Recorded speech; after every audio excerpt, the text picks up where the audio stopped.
Today, we've got a seller who in the last few years has gone from making custom wedding invitations to selling over $10 million a year on Amazon. Plus, he's going to share with us his strategy that won the best hack at the $1 Billion Seller Summit and the Sale and Scale Summit. How cool is that? Pretty cool, I think.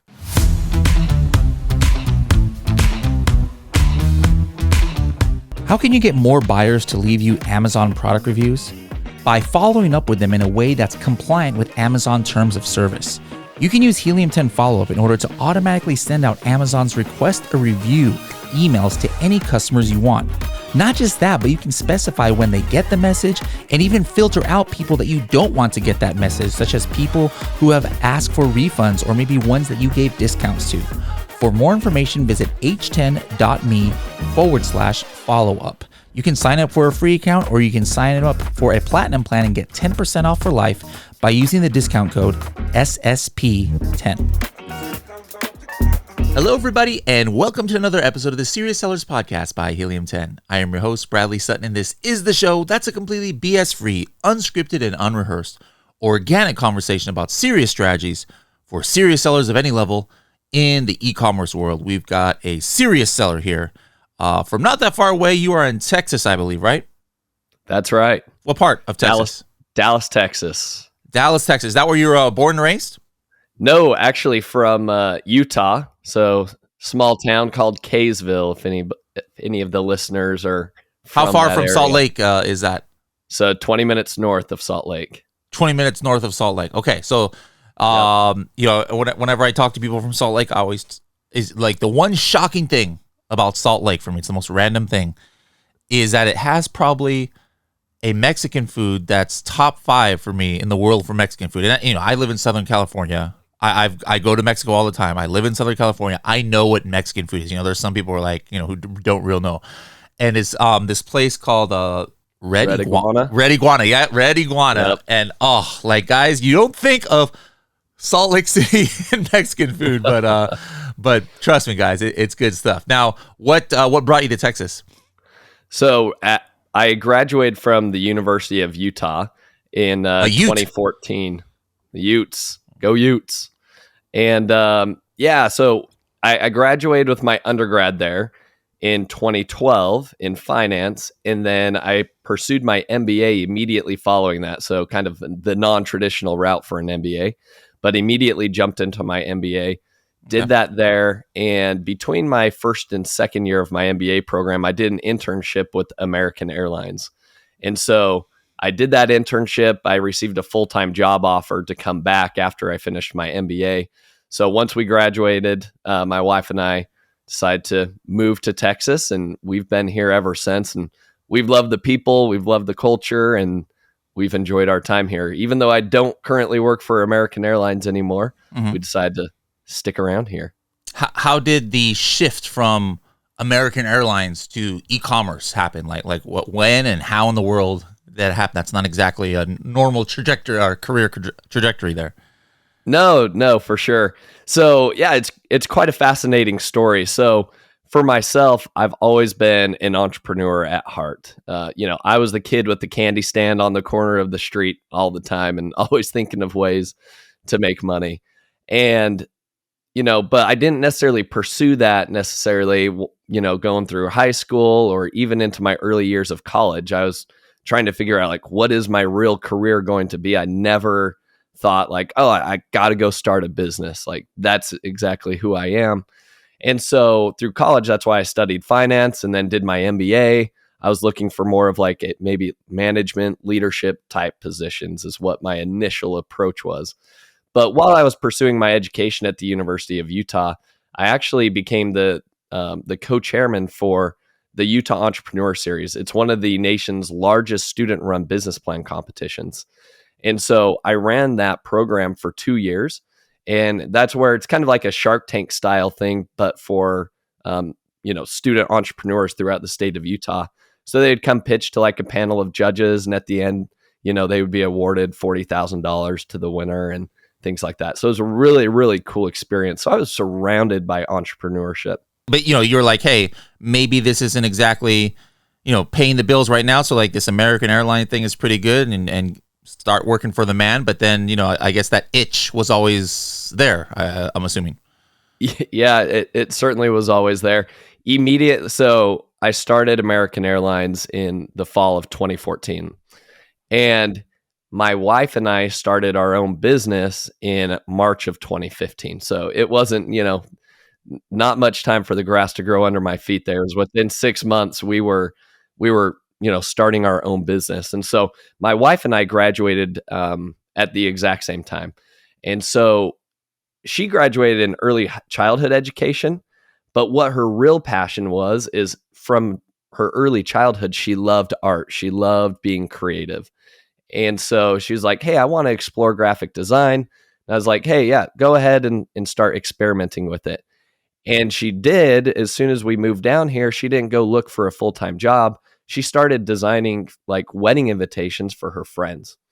And so from there, all of a sudden, this kind of like turned into a bigger business where she's like, hey, like this friend keeps me referring me to these people, and then these people keep reaching out. So that's when in March of 2015, we're like, hey, let's make this the real deal. And I started working with her like in the evening. So as soon as I would come home from work, my wife and I would literally stay up till midnight, 1 or 2 a.m., just working together on this business, starting custom wedding invitations. So that's where it all kind of started. And then, here we are 7 years later, and it's grown into a much bigger business than we could have imagined.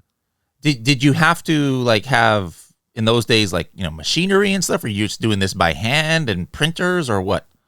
Yeah, great question. So no, we didn't have any of the equipment or anything like that. We've always outsourced the printing side of the business. So my wife was just, it was both of us just with a laptop, and my wife would do all of the custom, graphic design work for the clients. And then I focused on the advertising marketing side of things. That's where I first cut my teeth in Facebook ads. And at the time, Facebook ads were fairly easy and straightforward. And, we hit the nail on the head really quick with one of those tests, and the rest was history, really.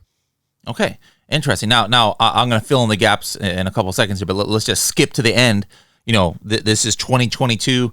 We're barely getting into, Q4 here. What would you expect your, 2022 sales to end up, understanding that we still got a couple months left here? Yeah. So this year we're crossing the 8-figure mark in our business, which we're excited for. So we'll end at about 10.5 million this year. Awesome. All right. So started from, working until 2 a.m. with your spouse on custom invitations, and fast forward a few years, over 10 million. So now let's fill in some of the gaps there. So you were doing Facebook ads. Did you have were you sending them to a website or? Yeah. So we were doing Facebook ads just to like a lead form. That was it. It was just kind of like a lead form where we would qualify people, say, hey, when is your date? What type of style are you looking for, and what's your budget? Because obviously with custom design work, that ain't cheap. And so we had to qualify people there.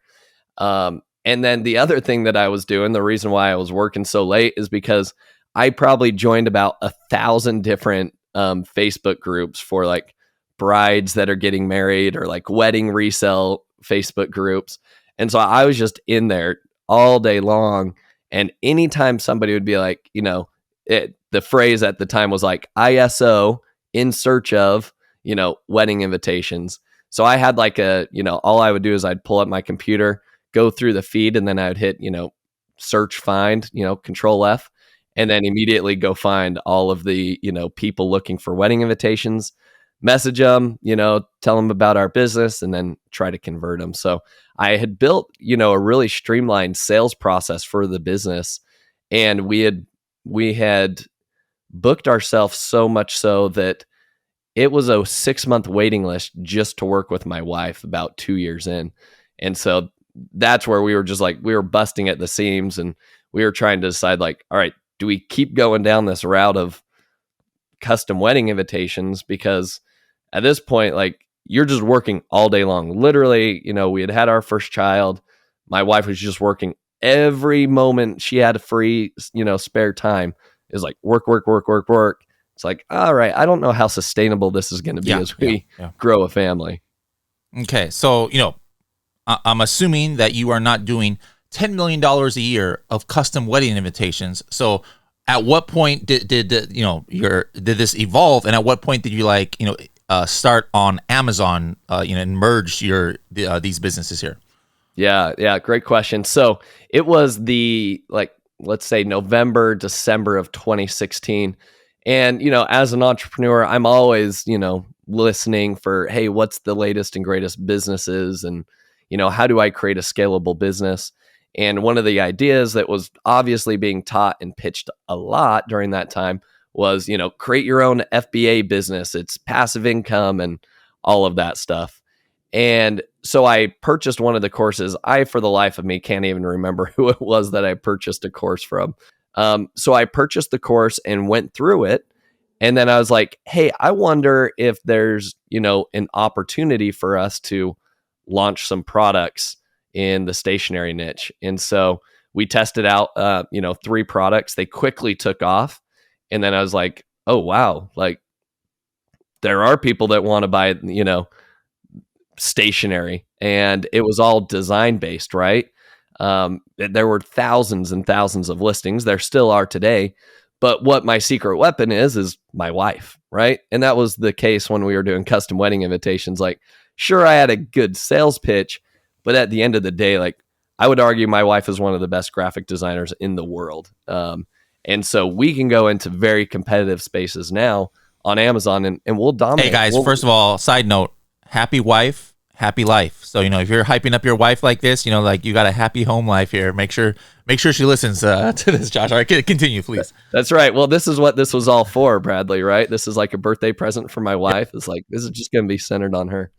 No. So anyways, we were able to test out a few products, and it quickly started taking off. And so in 2017, we're like, hey, let's go all in on this Amazon side of the business instead. Mm-hmm. So we stopped booking custom brides and wedding clients, and then we pivoted and started creating products there on Amazon. So the first year, 2017, we did over $1 million in sales, and we're like, this is it.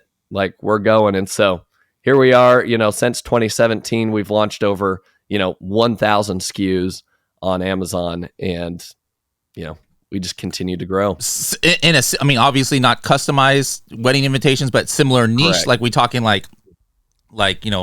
what's an example of something? Because it's not like you completely pivoted from what you were doing. I think it's important what you said. It's like, hey, I've got somebody who's super talented and who's really good in this niche. Like, we got to double down on this, because the competition might be just, outsourcing some of this to, there's millions of graphic designers out there, but if you have somebody with a special talent, you got to double down on that.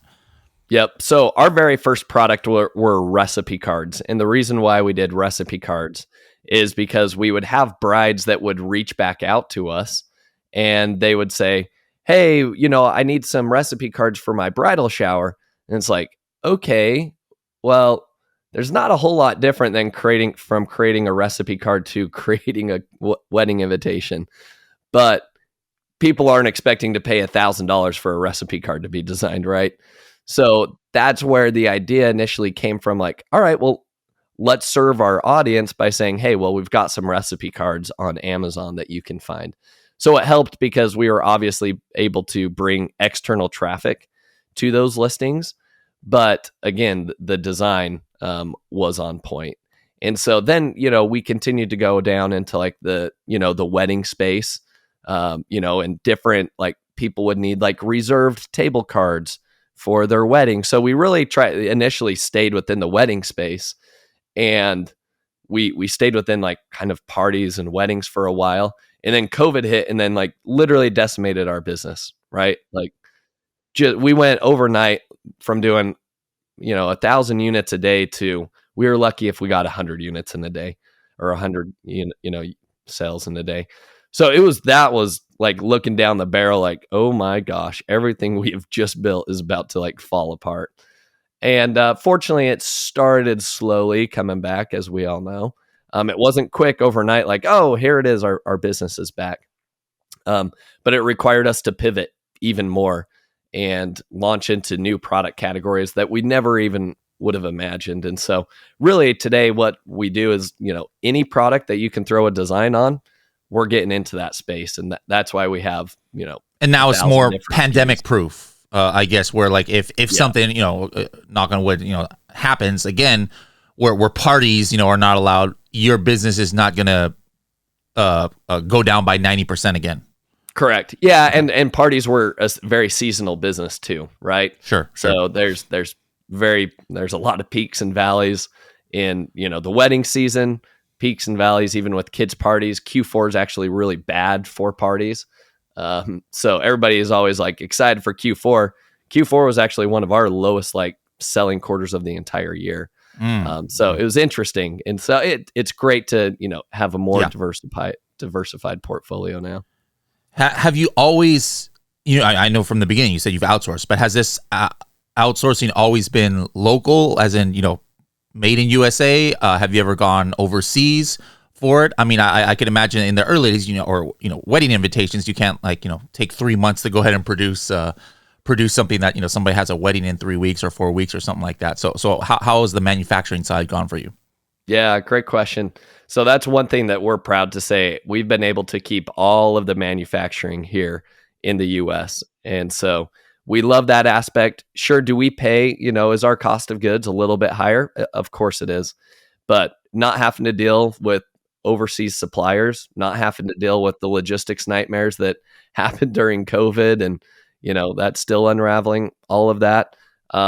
And bringing jobs to the US, that's one thing I love being able to put on our listings. Like, this is made in the US, because genuinely like 90% of our competitors are overseas. And so it's a differentiator for our listing for sure. How does that work? Do you have your own warehouse, and then, you get it made and then it comes back to your warehouse, and that's where you like put your, FNSKU stickers on and everything, and send it, and, do your bundles and things, or you have an outside company who's handling this stuff? Yeah, so it's this one supplier that we've been with literally since day one when we started doing wedding invitations. As soon as we pivoted and we're like, hey, let's create these mass produced products, and we're going to send them into Amazon fulfillment centers, they kind of retooled their packaging and the way that they would do things for us. And then they gave us like a whole warehouse that they allow us to use, like free of charge, is kind of like part of our relationship. And so, Nice. It's a 7-year relationship in the making, Yeah, right? Yeah. And they're a huge partner of ours, right? I don't see them as like, oh, they're just our supplier. It's like, no, they're a partner in our business, right? And so we value their relationship and we love working with them. And so, yeah, they produce everything, they warehouse it, and then they trip it into Amazon for us. So, I mean, we have a really, really good setup with them, and we're grateful for their partnership. Yeah. Now, you said over $10 million of sales, and it's not like you've got these $1 million products, that like, hero products necessarily, but I think you told me before, but how many active SKUs at any one time do you have? We have over 1,300. Over 1,300. So, Yep. So I'm just, curious, like, is your wife still, for every one of these 1,300, is she the designer on it, or have you started to build out your design team at all? Maybe she's more like a creative director, or is she still by herself coming up with all these things? By herself, coming up with all of them, because that's what she enjoys. She thrives on that, and she also works really, really quick. But we have a good work-life balance. I mean, we have 3 children, and she raises our kids and takes them to school and spends time with them in the morning. And literally she's, jumping on to work from about 1 to 5 p.m. and then a few hours in the evening. So it's not like all she does is just work. Yeah. Like, yeah. This has been a great work-life balance for us. And she just loves designing new products. Okay. And then I think you had told me that, one of the reasons I'm assuming that you were able to have this work-life balance is, don't you have a staff of like at least 20 people on your team? We do. Okay. Yep, so like, what kind of things are they doing? They're not designing and things. Yeah. So we have a supply chain manager, and they're the ones that obviously work with our supplier to make sure we're, ordering the right number of units, telling them when to ship in different, SKUs into Amazon. Then we have a project manager. Okay. And then she manages all of, from the very beginning of like the idea of like, hey, let's produce this product all the way to this is launched on Amazon. She's managing that whole flow and process flow. So that's been huge for us. We have an Amazon PPC manager. We had previously outsourced our PPC management. And then literally it was last week we had let go of the PPC agency that we had been with. And so we're doing all of that internally now and getting better results, which is great. And not paying an outside agency. And not paying an outside agency, right? Yeah. And we're getting more detailed with our optimizations. So love it. I love it a lot. And then let's see, we have a Amazon kind of like account health person, right? That she manages our Amazon relationship. So she's working with our, we have a SaaS core representative. She's dealing with all of like the support cases that come up. And then we have customer service. So then each of those, different departments have their own team. We have a whole R&D department too. That's actually our biggest, that are going out looking for new products, vetting new products, running keyword research, and trying to vet like, hey, this is a good opportunity. This is a bad opportunity. Here's opportunities where there's not a lot of design competition. Kind of looks like everything's the same that we could easily tap into. And so that's kind of my favorite team. That's the one I lead up the most, is the idea is creating new products. Now, just like, you didn't scale overnight from 0 to 10 million. You didn't go from 0 to 20 employees or 25, whatever it is, in one night. What's the process out there? There might be people out there who are just starting. There might be people who are like, oh man, I'm completely stressed out. I need to start thinking about hiring. How do you know when to make these hires? Yep. It's funny you asked that question. I just recorded a podcast yesterday for my own podcast that was talking about that. What's your podcast called? Yeah, it's called Ecom Breakthrough. So it's meant to help take 7-figure sellers to 8 figures and beyond. No wonder why you have such a nice microphone. I was like, what? He must do a podcast or something there. Nice. So yeah, anyways, I was talking about that process of building out a team. And so I believe that one of my biggest mistakes, in the episode I was recording is like, here's my top 5 biggest mistakes that I made in my journey to 8 figures. And, one of those mistakes was hiring the wrong people at the wrong time. Okay. So back in 2018 or 2019, we had this idea of like, hey, we wanted to create a Shopify site, and we wanted to diversify our Amazon business and kind of run away from Amazon, which is a story in and of itself, right? So many people talk about, don't be so dependent on Amazon because they could just turn off your account any given day. So we had literally spent, like I told you in 2017, we had hit $1 million in sales, and then I kind of like got scared. So many people were, oh, don't put all your eggs in one basket because Amazon can shut down your account. So then all of a sudden, I'm like, oh, I got to create a Shopify site. I need to start building that up, because if Amazon ever suspends me, that's going to be disastrous. And instead of doubling down on Amazon and just keep feeding the Amazon beast, we started to go down this route of, hey, I'm going to create this Shopify site. I'm going to bring all the customers, not even realizing like how difficult that challenge is. So one of the issues we ran into, it's like, obviously we need traffic for the Shopify site. Well, I needed to figure that out. I needed help figuring that out because I'm trying to support this Amazon business. Now I'm trying to support the Shopify business. I don't know how, I'm not going to go spend the time figuring out marketing for Shopify. So let's just go hire it. So we go and hire this person, nearly making 6 figures. And, that relationship only lasts 9 months. But that's because like, I just tried to hire a problem away. I didn't have, here's my specific KPIs. Here's exactly what this role needs to be doing. Here's what success looks like. Then we hired a bunch of other graphic designers, and their job was to create designs only for Shopify, not Amazon. And, those didn't pan out. Anyways, we were dumping more than 6 figures in terms of work and time and effort and salaries into this website that's not even making like $100 a day, which is just a mistake. But that was my first like error in learning, like, you don't just hire a problem away, right? And so going back to your first question, I know that was a tangent. Going back to your first question of, how do you start building out your team? Well, it was finally after that point of, all right, we had hired those people, we let them go. Now we realized, hey, one of the first things we need to do is identify where is our biggest like time restraint in the business right now, right? If we are going to continue to grow, what do I need to spend my time doing? What does my wife need to spend her time doing? For my wife, it's she needs to produce more designs. For me, it's I need to go find more products for her to go design. But so that meant I needed to let go of managing that process of going from idea all the way until we're launching on Amazon. So I had to create a system and process that mapped out first we do this, then this, then this, then this, right? We do the keyword research, we create the copy based on that. Here's how we create the product images.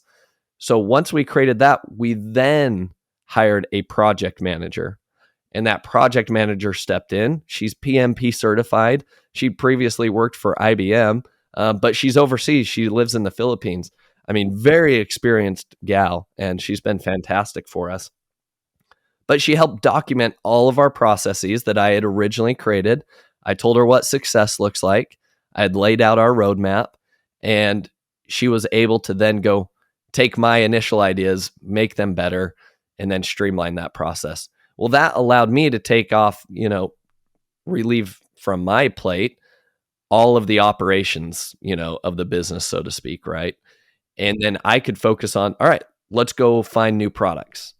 All right, well, as soon as all of my time was spent finding new products, and I was like, you know what? I need to spend more time and attention on, leading my team in external marketing for driving external traffic to Amazon. So that's when I was like, all right, I need to document my processes for how I go find products, and let's go hire an R&D team. So we did that. But first, it required creating a role profile, which specifies here are the KPIs you have to be hitting. Here's what your day-to-day activities look like. And I didn't just hire somebody and be like, I just need you to go here, watch this video from some seller that tells you how to go find products. It's like, no, we have a very unique way that we do it. And it's like, here are my processes, follow these, and then even improve them, which they've done an amazing job at improving what I initially laid out. But that's how it went. It was one step after another, a very methodical approach. And then as soon as that relieved something else off, my plate, I was able to go work on another side of the business. Yeah. Once I figure that side of the business out, I then hire that out. I like so it's me going in very methodical. Don't necessarily, let me go hire something where I don't even know how to do it because I don't want to learn it. And then, you have no way of knowing if they're doing it right or wrong. But hey, learn it first, now hire it out. Now, one unique thing I think you told me, and this is, it's not necessarily, this is the only right way to do it, but it's definitely different than others is, I know a lot of people out there, they love seeing on the resume, I worked for this Amazon company, or I have, 3 years of Seller Central experience and this and that. But unless I'm mistaken, you actually said you specifically want to hire people that have not worked kind of in the Amazon space so that they don't come with like bad habits. Did I understand that correctly? Yeah, you do remember that conversation perfectly. So as we have gone out and hired, a research and development team that does all of our keyword research, that helps create and prep all the keywords for how we're going to put them into our listing and create the copy for them. One of the things that I learned, and this was from trial and error of hiring certain team members and then having to let them go. What I found is the people that came with previous Amazon experience, they're like, oh, I know PPC, I know keyword research. They would look at our processes and they'd be like, that's one way to do it, but I'm going to do it my other way. And for us, it's like, no, there's a very particular way why we do what we're doing. And, I'm in a few mastermind groups. And so the knowledge we have is, some of the best in the industry, and it's proven success after success for us. So it's like, I know what we're doing here. There's a reason we got to where we are today. And it's like, if you're not going to be willing to follow this because what you're doing is not producing the results that need to be happening. So we've been able to successfully find a lot of other people that are eager to learn Amazon, and they dive in and they love the process. They love the training that we give them. And then they don't come with any bad habits. Yeah. You've talked about, Shopify. Obviously, you have success on Amazon. What other marketplaces are you active in, both inside of Amazon, as far as like Canada or Japan or Europe, and then also what other marketplaces are you selling on now? Be it like a Etsy or something like that. Yeah, great question. So we're in that NARF program, right? So a few sales happen in Canada and Mexico.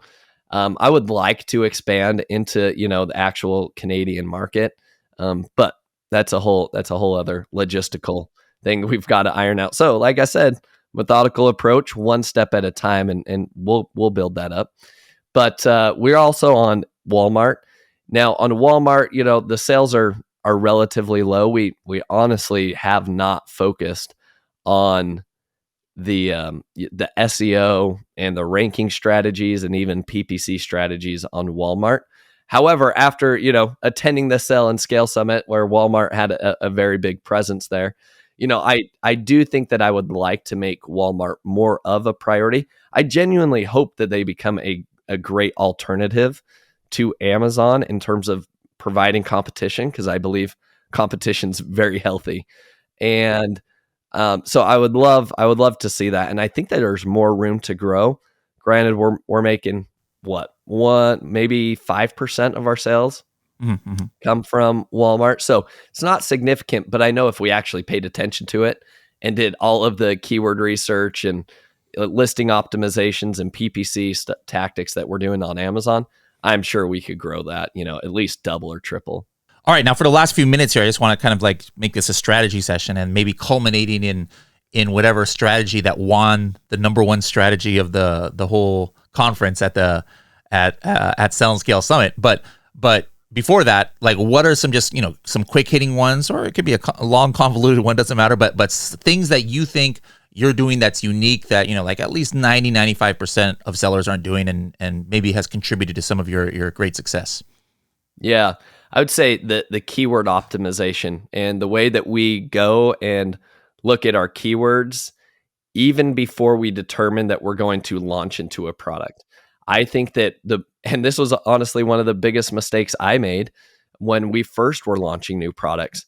Just because a product is on Amazon and it's getting a ton of sales does not mean that you can launch a Me Too product and expect the same results.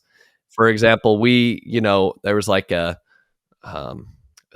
wedding sign or something that was just killing it. It was like thousands of units a month, but none of the competitors, like all the other competitors, were like maybe 100 units a month, right? I was like, well, maybe it's just the design. Like, let's just create a better design, right? And we go into that market, and we don't really do well. Like, don't generate many sales.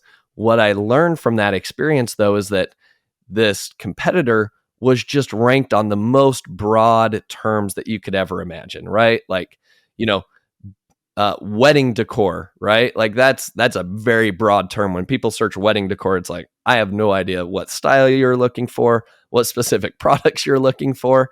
If you can get ranked there, that's amazing. But that is much easier said than done, right? Getting ranked for those broad keywords is extremely challenging. So quick hack would be, make sure you understand where all of your competitors' sales are coming from. And there's a lot of software tools on the market now that allow you to see, where the sales are coming from and from what keywords are potentially driving those sales. So that's one quick hack. And then, do you want me to dive into the hack? Sure. Let's hop into that. Well, was this the one that also won at $1 Billion? Didn't you win at $1 Billion Seller Summit too? Or this is a different one? Yeah, it's the same hack. Okay, so guys, this regardless, the top the top strategy conferences out there, this thing is a banger, and it keeps winning and this wasn't voted by Helium 10. This is voted by or voted by Kevin King. This is voted by everybody who's been in attendance at these conferences. And I already forgot what it was, so I need a refresher here. So go ahead. What was that hack? All right. All right. So it's anything in the buy box, right? So hopefully that jogs your memory. It's jogging my memory. Yep. Yep. Mm-hmm. Yep. So anything in the buy box. Now this is my favorite hack because it is all white hat, right? And that's one thing that allows me to sleep at night is everything we do is white hat. So it's all white hat. That's the best part. It's able to, and I'll give a little pitch to it. It's going to be able to increase your average order value. It's going to be able to influence the frequently purchased together with section. It's going to be able to take up more real estate on your Amazon listings. And then it's going to be able to help you launch new products faster, right? That's a pretty sweet hack. So what this hack is essentially, and one of the best examples is go to like any of the MacBook listings on Amazon. What you'll notice is below the add to cart button, there is this whole section on the right-hand side that says add an accessory. Okay. And then there's little tick boxes. And right now there's 4 different accessories that you can add onto a MacBook purchase. So there's little tick boxes. All a customer has to do is just hit the tick box and it automatically goes into the cart. So what this does though, is you would initially think like, oh, well, I don't want to divert traffic away from somebody that's about to buy my product, right? What's cool is that Amazon, if you click on any of those accessories and you're trying to figure out like, what is this? Do I need this? It just brings up a pop-up. You don't leave that page. It brings up a pop-up where you get to see the product photos, the description, the bullets, but in a much more condensed way. It's one of my favorite things on Amazon. And then, you're able to click out of it, add it to your cart. And then what we've seen, because we've tested this, you don't have to say, or it doesn't have to be in like the same like product category per se, right? So like if you wanted to, let's go with the MacBook example. If you wanted to add your mug, right? You got a tumbler or something, you want to add that as an accessory to the MacBook, you can. Like Amazon's not preventing that. They're not going through and be like, this is an accessory. This is not an accessory. So it has allowed us, whenever we launch a new product, we can throw that on all of our 1,300 listings and be like, hey, check out this product, right? So it increases eyeballs going there. And then when people add it to cart, right? And then they'll even purchase it together, whether they're related or not, it influences that frequently purchased together session, right? Down below. Because you can add up to 4 different, accessories. It pushes down your competitors that are able to target you on your product listing. So you're pushing people down further so they can't see competitor ads. On top of that, it's increasing your average order value, right? And, your new products are actually getting more visibility all at the same time. So the best way to go about this is, from my understanding, is you have to be part of the SaaS Core program. I have told different sellers at the events is, hey, you can definitely try submitting this to seller support, just see what they say. But there is a simple spreadsheet, like literally it's, I think, 5 columns. That's it. And it's just like, what's the ASIN? And then what are the other ASINs that you want added as accessories? Like literally that is all the spreadsheet is. And you send that over to your SaaS Core rep.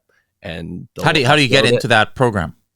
So SaaS Core, I think if you just Google, Amazon SaaS Core, I think they have a whole landing page. We got in back in, I think, 2018, but it's their strategic account services, right, for Amazon. And they help you create a business plan and, tell you about things that are coming up. It's okay from that standpoint. Obviously, this hack came out of it. So I appreciate the program from that perspective. But outside of that, the other benefits is that you get kind of better customer support. So they say, right? They have a SaaS Core, support where if you're not getting things resolved with seller support, you can kind of escalate it through the SaaS Core program and get things, taken care of more easily, so to speak. And so anyways, that's what we've been using. I think you do have to apply. I think you have to apply, number one.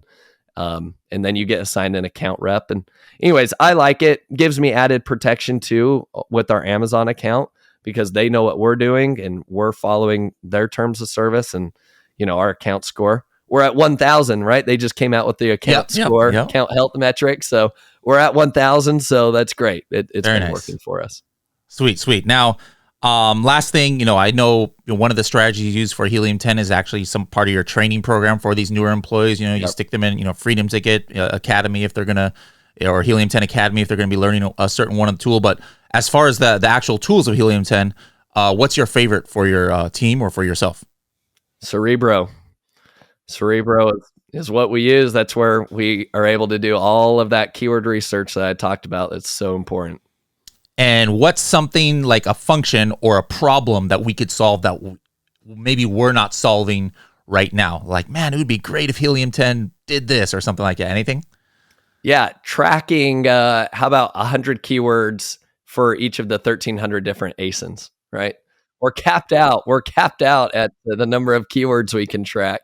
If there were an easier way to, track keywords and have higher keyword limits, that would be helpful for. How can people again, mention your podcast, or how can people find you on the interwebs if they want to reach out to you at all? Yeah, so you can find me on LinkedIn, Josh Hadley, but also check out the podcast. That's definitely where I'm more active, obviously, is ecombreakthrough.com. The podcast will be launching. I've recorded a lot of episodes. Got, Kevin King on there, Roland Frazier. Nice. We've got some really awesome sellers that have been on there. And come check it out. It's going to be launching here in October. Awesome. All right. Well, thank you so much for joining us. It was great to see you at Sell and Scale, and awesome that you won again with this strategy. Guys, even though you might have missed Sell and Scale, you just got the strategy that's been winning at conferences across the country. So super cool. Let me know in the comments if you guys are able to get in on this, and I'm sure Josh would love to hear it success stories too. But thanks a lot, and we'll be seeing you soon.